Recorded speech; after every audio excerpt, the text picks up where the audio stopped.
El tema que se tratará es llamado Facultad del Congreso de la Unión en relación a la iniciativa, la declaración y terminación de la guerra.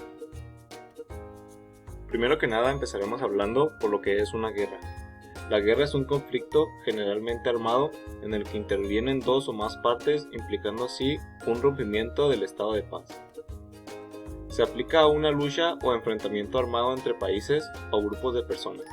Este concepto se utiliza para formar conceptos como guerra civil, buque de guerra, prisionero de guerra o posguerra.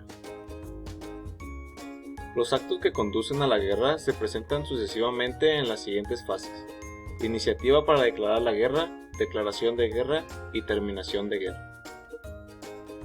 La iniciativa de guerra.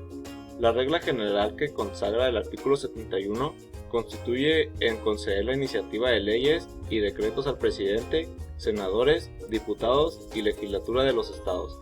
Esta regla general tiene algunas excepciones, pero el caso de la iniciativa de guerra no es una de ellas. Dicha facultad corresponde al presidente, tomando en cuenta que es él quien maneja las relaciones exteriores. Artículo 89, fracción 8. Declarar la guerra en nombre de los Estados Unidos mexicanos, previa ley del Congreso de la Unión.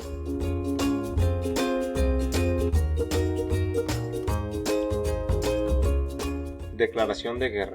La declaración de guerra es una declaración formal mediante un documento que proviene de un estado hacia otro, donde el primero declara el inicio de hostilidades.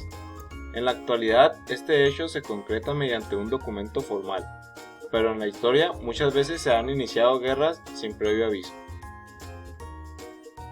Las causas más comunes de una declaración de estado de guerra son agresión al territorio, bienes o patrimonios de ciudadanos de un país o un territorio, invasión, ocupación no autorizada o algún acto intrusivo, actos hostiles relevantes por parte de un país que malogran un tratado establecido o la convivencia armónica, incumplimiento de tratados, actos terroristas, amenaza evidente sobre el bien nacional, amenaza al orden interno.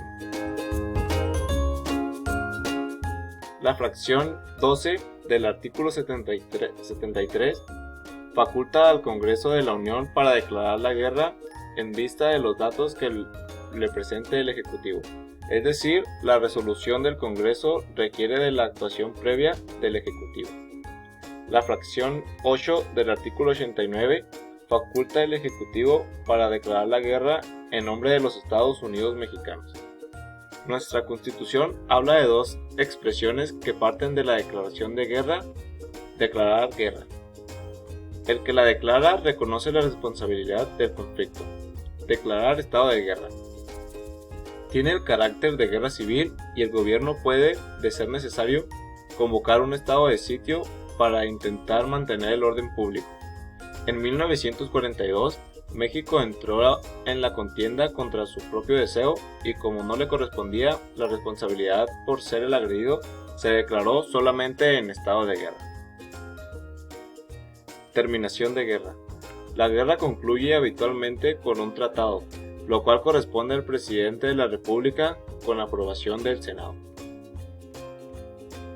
Son obligación de los mexicanos alistarse y servir en la Guardia Nacional conforme a la ley orgánica respectiva para asegurar y defender la independencia, el territorio, el honor, los derechos e intereses de la patria, así como la tranquilidad y el orden interior.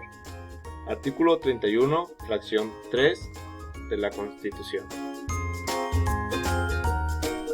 Como instrumentos indispensables para hacer la guerra deben considerarse el Ejército y la Guardia Nacional en la tierra, la Marina en el mar y la aviación en el aire. El presidente carece de libertad de mando respecto a la Guardia Nacional, solo podrá disponer de esta si el Senado lo autoriza. El Ejército es una institución federal en cuya instrucción y mando tienen total injerencia el Ejecutivo y el Legislativo. Esto sería todo. Muchas gracias.